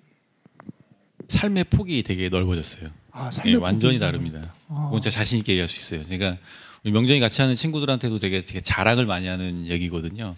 그러니까 회사 일 아까도 얘기했지만 회사에서도 업무적으로 많이 달라졌고요. 그러니까 그리고 제가 학교도 다니고 있고 이제 곧 대학원 졸업을 앞두고 있고 그다음에 가족들하고의 어떤 그런 관계라든가 어떤 그런 거, 그러니까 그런 그 만나는 사람들의 폭이나 어떤 사는 모습이 상당히 좀 넓어졌다라고 얘기할 수 있습니다. 폭이 넓어졌다, 만나는 사람들의 폭이 넓어졌다는 거 저 정말 크게 공감합니다. 정신실 소장님께 제가 궁금한 게 있어요. 제가 발표하실 때 뭐 자연스럽게 언급하시지 않으실까 싶었는데 사실 소장님께서 목사의 아내이시잖아요. 네, 소위 한국교회에서는 두 글자로 사모라고 부르지요. 목사의 아내로서 바라보는 종교 중독 현상은 조금 다를 것 같아요. 이렇게 목사의 아내로서 지켜보는 그런 종교 중독 현상은 조금 남다를 것 같다는 생각이 좀 들어요. 그 부분에 대해서 조금 말씀해 주시겠습니까? 종교 중독에 가까운 교우들이 목회의 대상이 될 때 목회자는 편하죠. 사실 저는 저희 교회도 사모라는 호칭을 안 쓰고 저도 집사고 뭐 저는 주일에 다른 교회에서 강의 가고 그래서 보통 사모님들이 겪으시는 그런 일상과는 다른 그런 자리에 있긴 한데 어쨌든 이제 목회자의 아내는 목회자와 동일시돼서 살 수밖에 없는 그런 교회 안에 시스템이 있는데 이중적인 딜레마가 있어요. 사실 저는 남편이 종교 중독자로서 종교 중독자를 만드는 그야말로 아까 목회가 그렇다고 말씀하셨는데 그렇게 하면 좀 편할 것 같아요. 그런데 그러지 않기 위해서는 사실은 영적 학대는 별게 아니라 2살 아이에게 10살의 행동을 기대하고 10살 아이에게 2살의 행동을 하도록 잘하지 못하도록 강요하는 것이 정서적 학대고 영적 학대다 이렇게 정의하는 것도 있는데 잘하지 못하게 하고 목사의 권위에 순종하게 하면 사실은 목회자들은 좀 더 편한데 이제 그러지 않으려고 이제 스트러글 하는 남편을 바라보는 것 그것이 이제 저로서는 조금 더 딜레마가 되고요. 참 어려운 일인 것 같아요. 정말 우리 교우들이 자기 자신이 돼서 집사님 말씀하신 것처럼 내 삶을 하나님 앞에서 충분히 자유롭게 누리고자 하면 교회에 헌신할 돈, 시간, 에너지가 사실은 적게 오거든요. 이제 그런 부분들을 감수하는 목회를 저는 바라보는 입장에서는 이중적으로 좀 더 쉬운 길이 있는데 그렇게 하는 남편을 보면서 안타까운 마음도 있고 그러나 이 시대의 목회는 또 목회의 소명 그것이 아닌가 그것을 허용해 주면서 받는 고통 목회자들의 고통 그래서 사실은 아까 교수님 중독도 말씀하셨지만 그것을 감내하느라고 가지는 어떤 신경증들도 사실 목사님들이 많이 앓고 계시잖아요. 이제 그런 부분들에서 조금 복잡해요. 네. 우리 곽 교수님께 질문 하나 드릴게요. 말씀해 주신 대로 이 중독이라는 것이 근심이나 불안 같은 그런 것들을 이제 도피하려는 경향에서 이제 나온다고 말씀해 주셨는데 그러면 이제 목회자가 이 근심 불안의 문제를 이제 건강하게 해결해야 되지 않겠습니까? 교수님 강의 이렇게 듣다 보니까 이게 정직이라는 단어가 계속 반복되더라고요. 그렇죠. 자기의 감정이나 뭐 이런 것에 이제 정직하게 직면하는 게 되게 중요할 것 같은데 그게 힘들어요. 현실적으로는. 네. 이게 왜 힘드냐면은 목회자가 정직한 거를 성도들이 그리 좋아하는 것 같지 않아요. 네. 교인들은 목사님이 계속 연극 배우이길 바라는 것 같아요. 뭔가 이렇게 힘들어도 힘든 티 안 내고 뭔가 이렇게 계속 인자한 모습으로 자기네들의 어려움만 계속 좀 이렇게 해결해 주기를 바라는 것 같아요. 그리고 목사가 이렇게 정직하게 뭔가 성도들을 대하면 그것이 때때로 진실함이라는 긍정적인 모습으로 나타나기도 하지만 정직함은 솔직함이고 그건 때때로는 무례함일 수 있거든요. 왜냐하면 나는 준비가 안 되는데 이렇게 말해버리고 뭐 이럴 수 있어서 그래서 어떻게 목회자가 경험하는 이 근심과 불안의 문제를 정직하게 잘 해결할 수 있을까 하는 좀 어려운 질문 같은데 좀 드려보겠습니다. 이게 이제 저는 상담 일을 하다 보니까 사실 뭐 굉장히 일맥 좀 상통하는 부분들이 있습니다. 우리나라 한국 교인들 또 내담자분들은 와가지고 상담을 할 때 프로세싱을 하는 게 아니라 답을 얻기를 원해요. 그리고 굉장히 지시적인 거에 굉장히 길들여져 있고요. 프로세싱을 하는 것 자체를 원치 않습니다. 쉬운 길, 답을 달라는 거죠. 그런데 그 답을 주면 다음번에 또 같은 상황이 생겼을 때 이 내담자들은 똑같이 또 그걸 헤쳐나가는 게 아니라 또다시 찾아와야 되는 그런 거죠. 그러니까 목회도 마찬가지일 거라는 생각이 들어요. 성도들이 답을 원합니다. 그러니까 지시적이고 카리스마 있고 굉장히 내가 존경하다는 거는 내가 보호받을 수 있는 에너지가 있는 목회자를 원해요. 그러니까 결국은 내담자 성도의 결핍이 그 목회자의 그 부분과 연결되어 있는 어떤 성향과 연결되는 거죠. 그런데 목회자가 건강하지 않을 땐 또 그 원투를 목회자는 채워주고 싶어 해요. 그래서 당신이 그 모습이 아님에도 불구하고 그렇게 해주고 싶은 거죠. 근데 나한테는 없어요, 그게. 나에게도 그게 상처기 때문에. 없어서 줄 수 있는 에너지가 많지 않아요. 근데 그걸 주다가 지치죠. 결국은. 정말 롱런을 하기 위해서 뭐가 필요할 것인가. 저는 정직이라는 단어가 가장 핵심인 게 솔직하고는 다릅니다. 솔직은 미덕이 아니지만 정직은 미덕이거든요.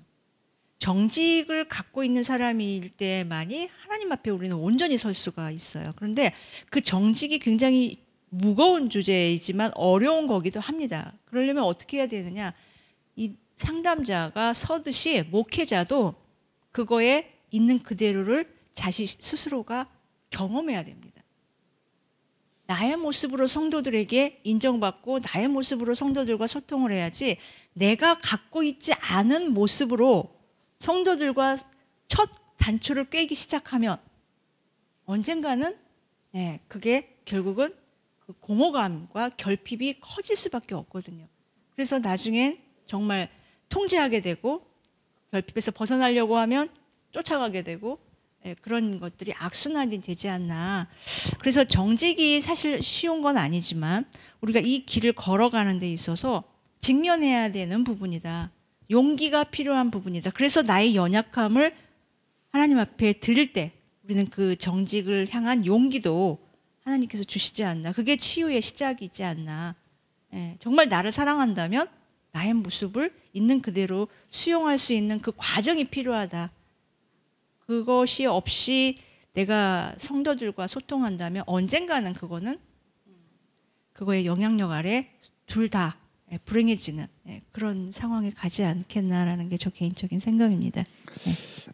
개인적으로 저에게 되게 유익한 말씀인 것 같습니다. 제가 요즘에 힘들거든요.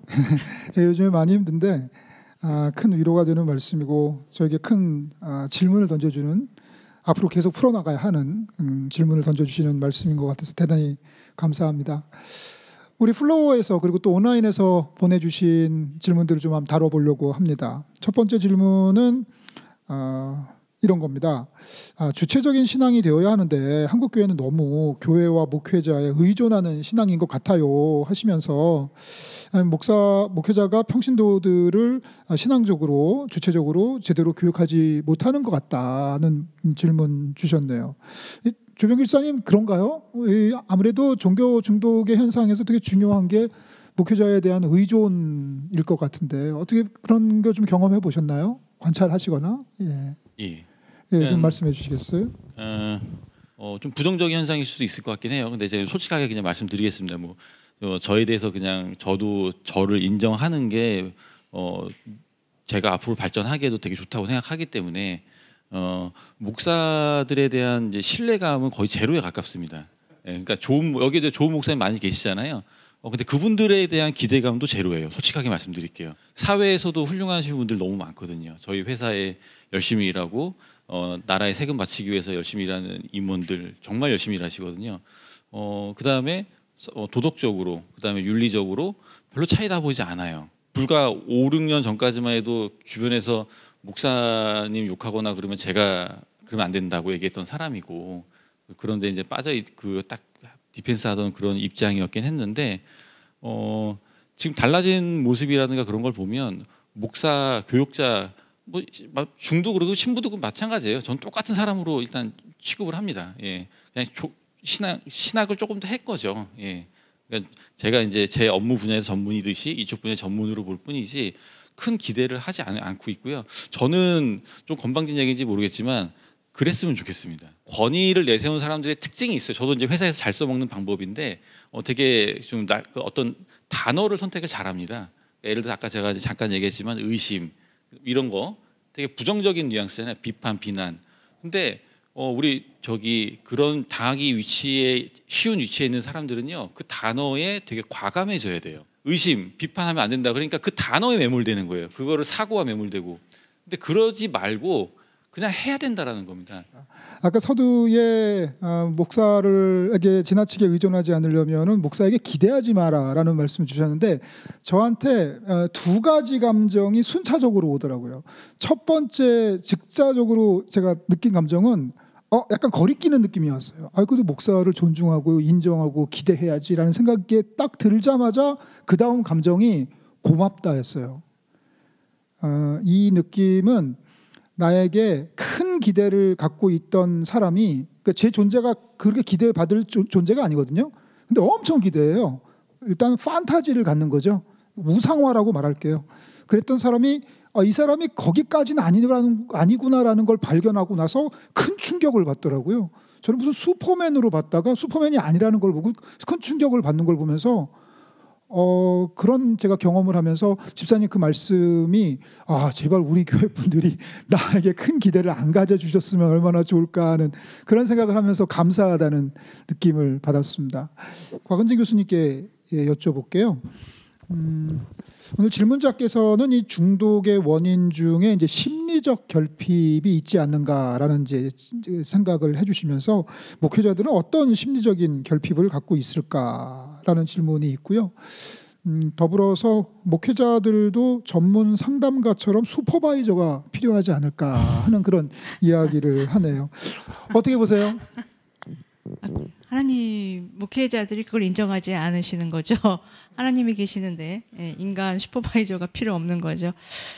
사실 목회자끼리 그 작업을 할 수 있으면 좋겠는데 기본적으로 심리적 의존이라고 하고 저는 이게 목회자만의 문제가 아니고 모든 인간들이 타락한 이후에 사실 말하면 중독을 기독교에서 얘기를 할 땐 죄성으로 얘기를 하지 않겠습니까? 그게 죄성이라고 하는 거, 타락한 속성이 인간에게 어떻게 나타나고 있는가. 결국 그 하나님의 빈자리를 채울 수밖에 없는데 하나님과의 관계의 단절을 뭔가로부터 그 공허된 그 자리를 채우려고 하는 게 인간의 본능처럼 되어 있는데 그 자리를 어떻게 채우고 어떻게 성장하고 하나님을 만나는 과정에서 어떻게 만들어 갈 것인가, 만져져 갈 것인가. 그래서 저는 사실 상담을 하는 사람이지만 교회 안에서 하나님이 정확하게 전달되어지고 교육되어지고 하나님을 만나는 통로가 정확하고 온전하다면 상담을 받을 이유가 없다. 하나님 안에서 하나님은 완벽하신 분이기 때문에. 그런데 그게 지금 안 되고 있다는 얘기잖아요. 하나님의 말씀은 살아있는 거라서 사실 그것만으로도 어떻게 보면 충분할 수 있는 거예요. 본질은. 그런데 현상은 그렇지 않은 게 지금 현실이거든요. 그래서 심리적 의존이 목회자들만의 문제가 아니고 일반 성도들과의 관계에서도 모든 인간에게 동일하게 나타나는데 목회자를 선택하신 분들이기 때문에 그 위치가 지도자, 더군다나 영적인 지도자의 위치에 있기 때문에 이들에게 요구되어지는 책임과 의무가 굉장히 다르고 크다는 거죠. 그래서 이분들이 갖고 있는 가장 큰 영적인 결핍의 보상은 힘이에요. 자기의 무능감이나 무가치감, 어린 시절의 결핍들이 그 가치로 보여지는데 존중받는다는 거, 그 다음에 사람들이 나를 인정해 준다는 거, 사람들이 나를 봐준다는 거, 거기서 같이 공급되는 힘이 부여된다는 거, 권력이 또 부여된다는 거, 그리고 사람들이 나를 향해서 하는 그들만의 에너지를 나한테 주면서 나를 추앙하는 듯한 그런 것들을 나의 가치로 와지는 거죠. 실제적으로 그것들이 없었을 때 그것들이 필요하지 않아도 나로서 충분히 괜찮아야 되는 거거든요. 근데 그것이 빠지면 나로서 존재감이 없어지는 거예요. 목회자가 일반 성도랑 다른 거는 그 권력과 힘이라고 하는 부분, 나의 가치를 리더라는 위치에서 충족하고 있다는 거. 그다음에 성도들은 거꾸로 나를 누군가가 돌봐주는 대상이 있는 거죠. 그건 엄청난 거거든요. 사실 이단이 가장 핵심은 나의 모든 것들에 대해서 책임져 줄 것 같고 나의 보호자가 되어줄 것 같고 남들은 다 모른다는데 이 사람은 나한테 와서 너무나 정서적인 돌봄을 제시해주고 아무도 나에 대해서 관심과 사랑을 돌보지 않는데 이들이 와서 나에게 해주는 거. 일맥 어떻게 보면 교회 안에서도 같은 맥락이 이루어지고 있기 때문에 심리적 의존이다. 이거는 꼭 목회자만의 문제는 아니고 우리 모두에게 내재되어 있는 부분이다라고 보여집니다. 예, 그런 것 같아요. 목회자가 자기의 영적인 빈자리를 힘으로 채운다. 실제로 그런 것 같습니다. 왜 이렇게 목사들이 뭔가 권력, 높은 데 올라가는 거, 유명해지는 거, 여기에 집착할까? 그 영적인 공허함을 그걸로 메꾸려고 하는 것 같아요. 사실 요즘에 뭐 목사가 뭐 밖에서 욕먹는 그런 직책인데 사실 또 현실에서는 또 그렇지도 않아요. 어디 가가지고 남 모르는 사람이 죄송하지만 무슨 일 하십니까? 그러면 저는 목사입니다 하는 순간 그분은 저를 다르게 보죠. 예, 뭔가 다르게 봅니다. 제가 단골 미장원이 있는데 거기 제 머리 깎으시는 여성분이 제가 한 1년 이상 단골이니까 묻더라고요. 죄송하지만 무슨 일 하세요? 그래서 목사입니다. 그랬더니 깜짝 놀라면서 교회도 안 다니는 사람인데 그다음부터 저한테 머리 깎으러 갈 때마다 인생 상담을 하더라고요. 그래서 나는 여기 그냥 머리 깎으러 왔는데 계속 인생 상담하고 제가 자주 가는 구제 옷가게가 있는데 거기 옷 파는 친구도 제가 목사라고 얘기하니까 그다음부터 저한테 막 목사님 오셨어요? 그러면서 미리 청소해 놓고 막 그러더라고요. 그게 이제 어느 정도 권력이 있는 것 같아요. 아무리 욕을 먹어도 목사라는 직책이. 그분들은 본인을 도와주거나 의지할 대상을 늘 네. 인간들은 자기의 연약함을 채워줄 누군가를 늘 레이더에 이렇게 찾고 있는 거기 때문에 네. 특히 목회자나 성직자들은 그 대상의 1순위죠. 네. 그래서 네. 기대라고 아까 표현하셨는데 그분들에게 바라는 그 기대라는 거 네. 그게 있을 수밖에 없겠다. 예, 그렇죠. 뭐 질문자께서 이런 질문 주셨네요. 우리 종교 중독이라는 이 문제가 뭐 명성교회나 또 특정 부류만에 적용되는 게 아니라 모든 성도들에게 경종을 울리는 개념이 되어야 하지 않냐. 뭐 아주 지당하신 말씀이기 때문에 별도의 답변은 드리지 않겠습니다. 마지막 질문이 될 것 같은데 이 질문이 무시무시한 질문이 왔어요. 그래서 이거는 일단은 정신실 소장님께서 먼저 답변을 시작하시고 다른 분들도 좀 답변을 하셔야 될 것 같은데요. 뭐 요약하면 이겁니다. 요약부터 하고 질문 들어갈게요. 종교 중독에 빠진 부모님을 어떻게 대하면 좋을까요? 이건데요. 내용이 좀 재밌어요. 광화문 태극기 집회에 나오는 수준은 아니지만 보수적인 목사, 예를 들어 장경동, 소강석, 이영훈 질문이 이렇게 들어온 겁니다. 제가 쓴 거 아닙니다. 이런 보수적인 목회자들의 설교를 극동방송, CTS 등으로 열심히 접하고 그냥 그 속에서 인생을 정리하시면서 저더러는 이 질문자에게는 목사님 욕하지 마라. 함부로 교회 비판하지 말라는 권고를 하시는 이 부모님의 이런 종교 중독적인 현상을 어떻게 치유해야 할까요? 이런 분, 이 질문 갖고 계신 분 한국 교회 정말 많을 것 같아요. 부모님이 아니더라도 자기 친구나 뭐 등등에 대해서. 무지무지 어려운 질문 맞죠? 정신실 소장님 어떻게 답하시겠습니까? 시원한 답을 드릴 수 있으면 제가 여기 앉아 있지 않겠죠. 네. 뭐 사실 저도 책에 썼지만 저희 엄마를 종교 중독자로 팔아서 저도 글을 썼고요. 네. 이제 우리 세대는 특히 그 부모님들의 신앙관은 또 정치관하고 극단적으로 그 양극화되어 있어서 그것들로 어려움을 겪는 아주 가까이 계신 분들이 많이 있어요. 저는 사람은 특히 정치적인 신념과 신앙적 신념은 결코 바뀌지 않는다. 설득되는 부분이 아니라고 생각하고요. 그 부모님과 사실 저 교회 안에서도 저희 교회는 비슷한 신앙의 컬러를 가진 분들이지만 또 정치적인 신념은 매우 다르기도 하거든요. 그거는 정말 뭐 단지 종교 중독의 문제가 아니라 우리 사회 현상인 것 같은데 저는 기본적으로 사람은 바뀌지 않는다. 그리고 설득과 논쟁을 통해서는 더더욱 바뀌지 않는다. 아까 정서적 존재라고 말씀하셨죠. 저는 부모님들에 대해서 개인적으로는 가급적 그런 논쟁은 하지 않는다. 대단히 네. 현실적인 예. 대답이었습니다. 나름대로 네. 나름대로 저는 그분들의 신앙, 네. 아까 제가 말씀드렸던 것처럼 그분들 나름대로 하나님을 찾고 있다는 것을 믿어드리는 것이 사실은 네. 가장 가까운 방법이라고 생각하고 답답하죠. 그런 설교 딱 들어도 설교가 아닌 설교를 계속 지속적으로 유튜브를 통해서 네. 듣고 계시는 부모님들을 향해서 결국 아까 정혜신 박사님 그 이야기처럼 할 수 있다면 그런 이야기 넘어 이분들이 정말 본인들이 가지신 외로움, 노년의 외로움, 자녀들과 연결되지 못하는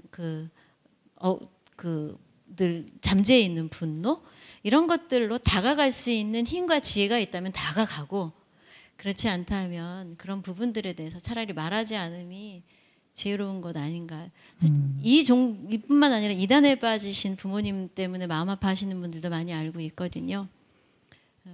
그것이 이제 말과 논쟁으로는 잘 해결될 수 없는 중독의 계속 치유에 대해서 말씀드린 것처럼 저는 연결이 답이라고 생각해요. 그것은 네. 이제 각자의 숙제가 되겠지만.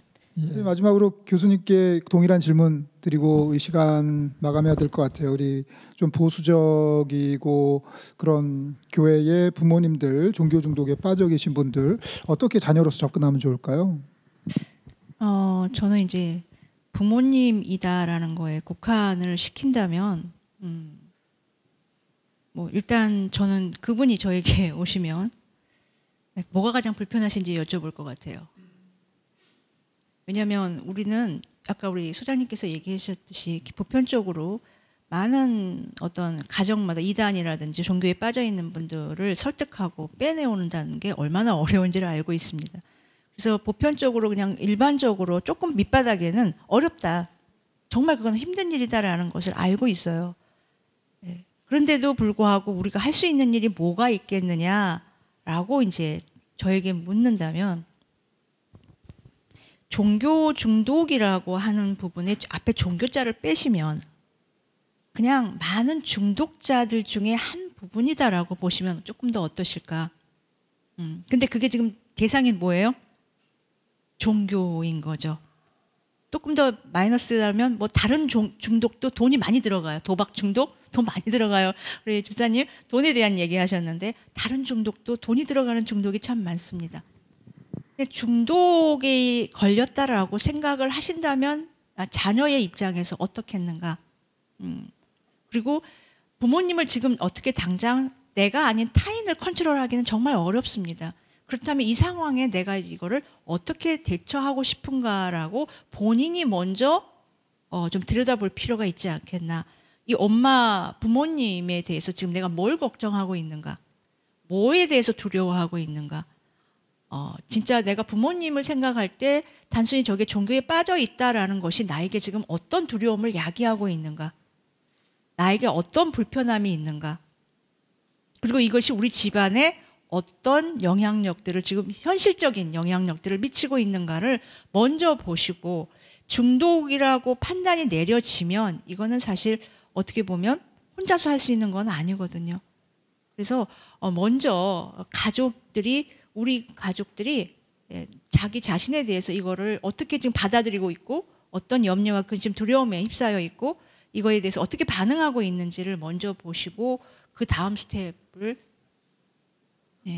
해야 되지 않을까. 모든 중독은 사실 지금은 질병으로 보는 거잖아요. 우리는 기독교인은 조금 다르지만 그래서 이분이 정말 병에 걸렸다라고 한 걸음 물러나서 바라보면 어머님을 바라보는데 조금 공간이 생깁니다. 그러면 말이 막 나가고 논쟁하던 것도 조금 줄어들 수가 있어요. 만약에 치매에 걸리신 어머님하고 어떤 논쟁을 하겠습니까? 아니잖아요. 그런 공간이 생겨야 다음 스텝을 찾아낼 수가 있어요. 나도 왜 이렇게 논쟁으로 들어가고 있는가? 내 거를 좀 들여다보는 것이 어머님 것을 들여다보는 것보다는 훨씬 더 좀 현실적이지 않나라는 생각이 좀 듭니다. 네. 예, 대단히 어려운 문제입니다. 뭐 이 문제만 어렵겠습니까? 종교 중독에 빠지지 않는 것, 또 거기서 헤어나는 것, 이 모든 일련의 과정이 대단히 어려운 것 같습니다. 좋은 말씀해 주셔서 감사합니다. 이렇게 해서 우리가 3회에 걸쳐서 이끌어온 교회개혁실천대 기획포럼 신앙인가 중독인가 이 모든 과정이 마무리가 되었습니다. 그동안 함께 해주신, 이 자리에 함께 계시지 않은 우리 교수님들, 기자님들 감사드리고, 또 오늘 함께 해주신 패널 분들께 감사합니다. 부디 저희 교회개혁실천대 이 작은 노력으로 인해서 한국교회에 종교 중독자가 아닌 건강한 신앙인이 많아졌으면 좋겠고, 그것을 통해서 건강한 교회 운동이 더 활성화되고 하나님께서 기뻐하시는, 그래서 하나님을 알지 못하는 자들도 우리 신앙인들을 보고 하나님의 살아계심을 눈뜰 수 있는 그런 성숙한 그리스도인 많이 나오는 귀한 계기가 됐으면 좋겠다는 생각을 합니다. 예, 늦은 시간 함께 해주신 여러분 감사합니다. 온라인으로 함께 해주신 여러분도 감사합니다. 또한 패널로 우리 애써주신 여러분께 감사합니다. 이 자리에서 우리 이만 마치도록 하겠습니다. 여러분.